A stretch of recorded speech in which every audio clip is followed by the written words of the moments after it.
বিসমিল্লাহির রহমানির রহিম। আজকে আমি অষ্টম শ্রেণীর গণিত বইয়ের তৃতীয় অধ্যায় অর্থাৎ পরিমাপ অধ্যায় থেকে 10 নম্বর অঙ্কটি সমাধান করব। তো অঙ্কটা একদম সহজ, অঙ্কটা আমি জানি অনেকেই পারে। তো তার অঙ্কটা সমাধান করে দিচ্ছি, তোমরা দেখো। আর অবশ্যই কিছু কথা বলবো অঙ্কটা করার আগে, তোমরা মনোযোগ সহকারে ক্লাস দেখবো, বুঝছো? মনোযোগ দিয়ে ক্লাসটা করো অবশ্যই, চলো। যে না পারে সে অবশ্যই বুঝতে পারবো। তো দেখো আমি অঙ্কটা এখন সমাধান করে দিচ্ছি। তো এখানে কি বলছি দেখো, বলছে আমাকে যে একটি পুকুরের দৈর্ঘ্য 60 মিটার এবং প্রস্থ 40 মিটার। বলছে পুকুরের পাড়ের বিস্তার 3 মিটার হলে পাড়ের ক্ষেত্রফল নির্ণয় করো। তো তোমরা শোনো, অঙ্ক করার সময় তোমাদেরকে বাংলা কথা যা বলবে না, তোমরা এটাকে চিত্র আকারে প্রকাশ করবা। তো এখানে বাংলা কথা যা বলছে এটাকে আমি চিত্র আকারে এখানে প্রকাশ করে দেখিয়ে দিচ্ছি। দেখো তোমাকে বলছে একটি পুকুর, এটা না? তো আমি কি আগে একটা পুকুর রাখবো, তাই না? তো দেখো এখানে আমি একটা পুকুর রাখি, এই যে ধরো, যেটা একটা পুকুর। দেখো এই যে এটা একটা, ধরে কি বলছে পুকুর, তাই না? একটা পুকুর রাখবো, ধরো এই যে এটা একটা পুকুর রাখলাম, যে এটা একটা পুকুর। আচ্ছা, তো এখন বলছে আমাকে এই পুকুরের দৈর্ঘ্য কত, বলছে এখান থেকে 7 মিটার। একটা হচ্ছে বলি মনে রাখবা, যেটা মান বড় হয় ওটা কি দৈর্ঘ্য হয়। যে আয়তাকার ক্ষেত্রের তোমার সময় যে বাহুটার মান বেশি হবে না, ওইটাকে তোমরা দৈর্ঘ্য ধরবে। আর যেটা ছোট ওটা তোমরা প্রস্থ ধরবে। আর বড় দেওয়া থাকে, যদি না দেওয়া থাকে তখন এটা করবে। ওকে, তো এখন কত বলছে আমাকে, দৈর্ঘ্য বলতে 60 মিটার। তো কি লিখবে যে এই যে 60 মিটার, এই যেটা কি আছে আমি ভিতরে লিখি, এটা কত হবে, এই যে 60 মিটার, তাই না?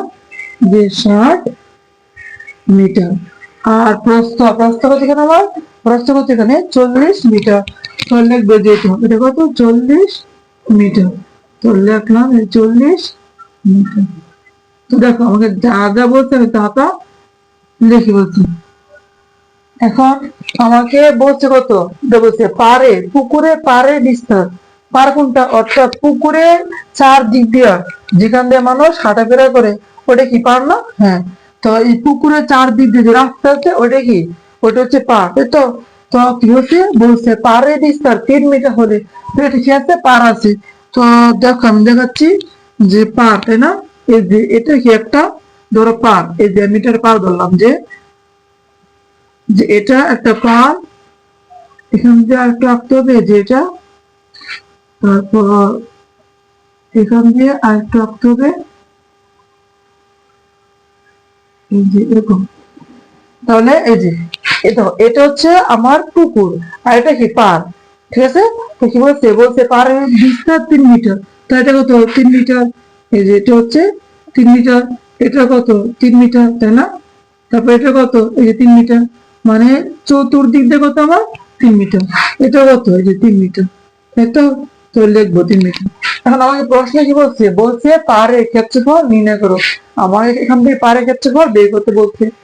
তো দেখো তো এখানে একটা জিনিস করা যায়, দেখো আমি প্রথমে শুধু এই পুকুরের ক্ষেত্রফল বের করব। দেখো আমি প্রথমে শুধু এই পুকুরের ক্ষেত্রফলটা বের করব, তারপর কত পার্শ্ব পুকুরের ক্ষেত্রফল বের করবো, যেটা অর্থাৎ 3 মিটার, 3 মিটার সহ আমি এই সম্পূর্ণ পুকুরটার ক্ষেত্রফল বের করব। তারপর সম্পূর্ণ পুকুরের ক্ষেত্রফল থেকে পার বাদে এই পুকুরে ক্ষেত্রফল বের দেবো, তাহলে কি আমার এই পারের ক্ষেত্রফল বের হয়ে যাবে। আশা করি বুঝতে পারতেছো, একদম বেসিক থিম।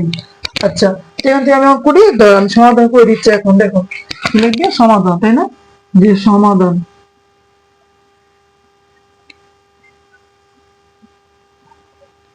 তো লিখবে যে দেওয়া আছে পুকুরের দৈর্ঘ্য, লিখবে দেওয়া আছে পুকুরের দৈর্ঘ্য,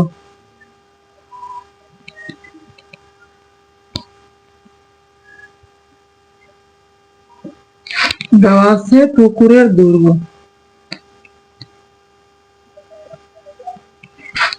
দেওয়া আছে পুকুরের দৈর্ঘ্য, দৈর্ঘ্য হচ্ছে কত, 60 মিটার। তো লিখবো 60 মিটার। তারপর কত, পুকুরের প্রস্থ আছে এখানে, তাই না? তো লিখবো কত, পুকুরের প্রস্থ, প্রস্থ কত এখানে আমার, প্রস্থ হচ্ছে এখানে 40 মিটার। তো লিখবো 40 মিটার। আর তো এখন কি আমি এখন এই শুধু এই পুকুরে ক্ষেত্রফলটা বের করব। পার বাদে কিন্তু পার বাদে শুধু এই পুকুরে ক্ষেত্রফলটা বের করতে হবে। লিখবো যতে পুকুরে ক্ষেত্রফল, যতে পুকুরের ক্ষেত্রফল।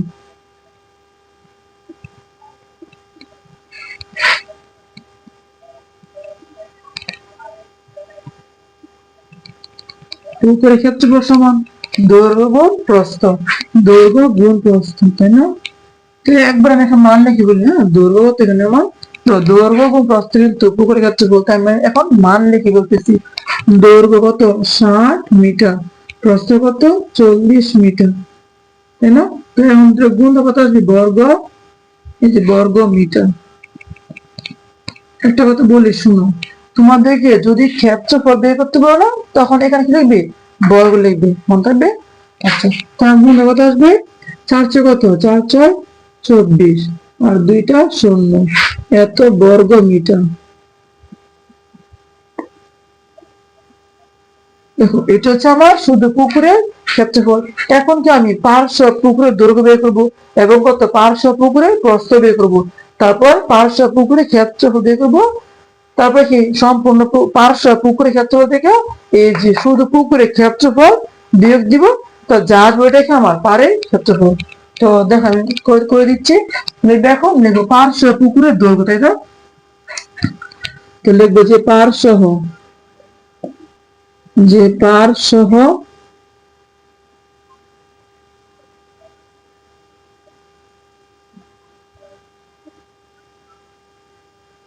পার্শ্ব পুকুর দৈর্ঘ্য। দেখো শুরুতে পুকুরের দৈর্ঘ্য কত ছিল 60 মিটার, তাই না? তো এখান থেকে লিখবে 60 যোগ, দেখো যেহেতু আমি পার্শ্ব বের করতেছি এখানে অবশ্যই যোগ হবে। এখন দেখো পাড়ের বিস্তার কত 3 মিটার, এখানে 3 মিটার, দেখো দৈর্ঘ্য বরাবর কত আছে 3 মিটার, এখানে কি 3 মিটার, তো 3 যোগ 3, তাই না? তো যোগ করে দিব 3, তারপর কত যোগ 3, বুঝতে পারছো? তো যেহেতু এখানে কি আছে আমার 3 মিটার আছে, এখানে কি আছে 3 মিটার আছে, দৈর্ঘ্য বরাবর 3 মিটার, এখানে 3 মিটার, তখন কি যোগ করতে হয়। ওকে, এখানে বিলে হবে মিটার, এই যে এটা হচ্ছে এই যে মিটার।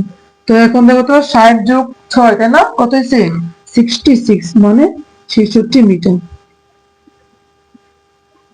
তারপরে কত পার্শ্ব পুকুরের প্রস্থ বের করবে এখন, যে পার্শ্ব পুকুরের প্রস্থ,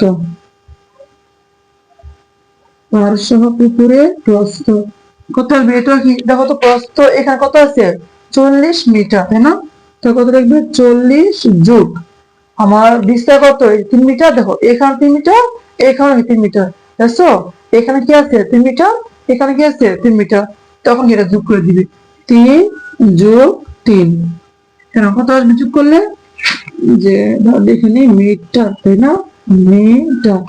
এখন দেখো 40 যোগ 3 কত হয়েছে আমার, যে দেখো 40 যোগ 3 যোগ 3 কত, যে 46 মিটার। তো লিখবো যে 46 মিটার। এখন কি আমি এই পার্শ্ব এই সম্পূর্ণ পুকুরের ক্ষেত্রফল কি বের করবো, তাই না? তো সেটা লিখবো পার্শ্ব সম্পূর্ণ পুকুরের ক্ষেত্রফল। তো অতএব পার্শ্ব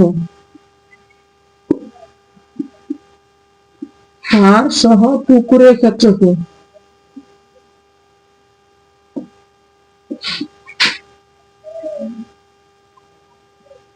পার্শ্ব পুকুরের ক্ষেত্রফল সমান কি দৈর্ঘ্য গুণ প্রস্থ। তো পার্শ্ব কি দৈর্ঘ্য গুণ প্রস্থ, না?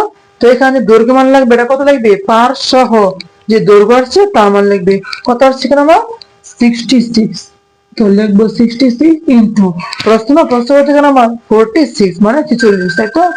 তো লিখবো এখানে কত, যে কত 46, তাই না? এখানে লিখবো কত 46, 46 কত বর্গ, তাই না?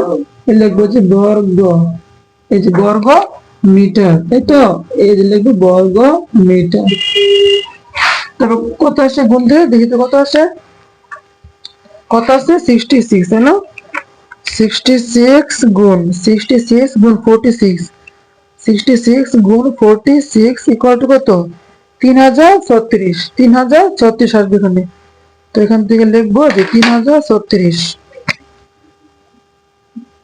3036 বর্গ মিটার।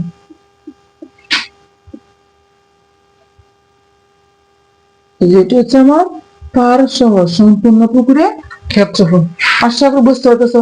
তো এখন কি আমি দেখো, এখন আমি এই পার সহ সম্পূর্ণ পুকুরে ক্ষেত্রফল দেখি।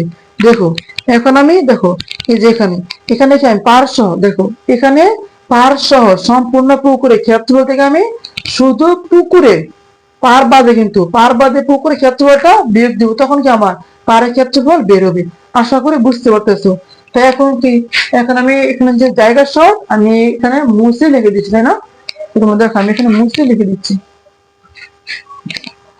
এটা বলতে এখানে মুছি, তাই না? এখানে মুছে দিই যে এখানে মুছি, এখানে লিখবে যে অতএব পারের ক্ষেত্রফল, তাই না? যে অতএব পারের ক্ষেত্রফল,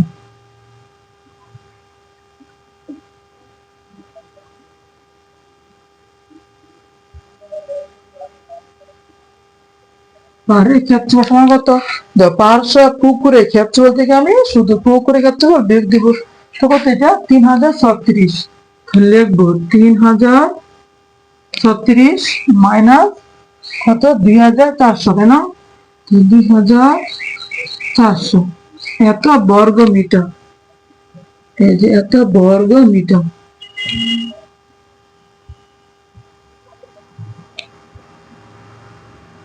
কত আসে বিয়োগ দিলে দেখো তো কত আসে, 3036 3036 3036 মাইনাস 2400, 3036 মাইনাস 2400 কত আসছে 636। কত লিখবো আমি 636, কত এই যে 636 এত বর্গ মিটার।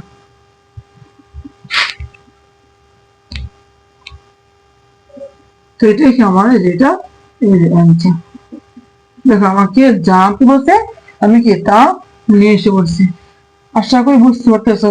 দেখো আমি আবার একটু বলতেছি যে আমাকে একটা পুকুরের কথা বলছি, পুকুরে কি দেওয়া আছে, দৈর্ঘ্য দেওয়া আছে এবং প্রস্থ দেওয়া আছে।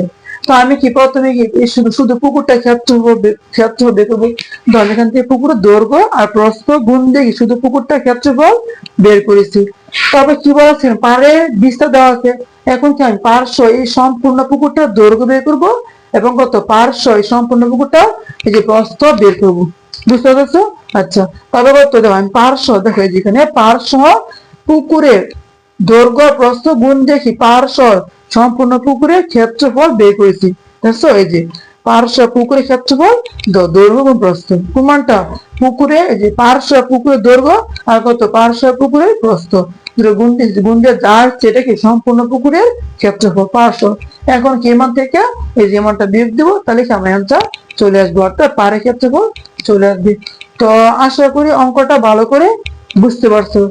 তো এখন দেখো যদি অঙ্কতে কোনো সমস্যা আমাকে জানাইবা, এখানে যদি কোনো সমস্যা হয় বুঝতে কোনো সমস্যা আমাকে জানাইবা। আশা করি অঙ্কটা পারবে, এটা একদম বেসিক থিম, এটা একদম সহজ, এটা আশা করি সবাই মোটামুটি পারবা।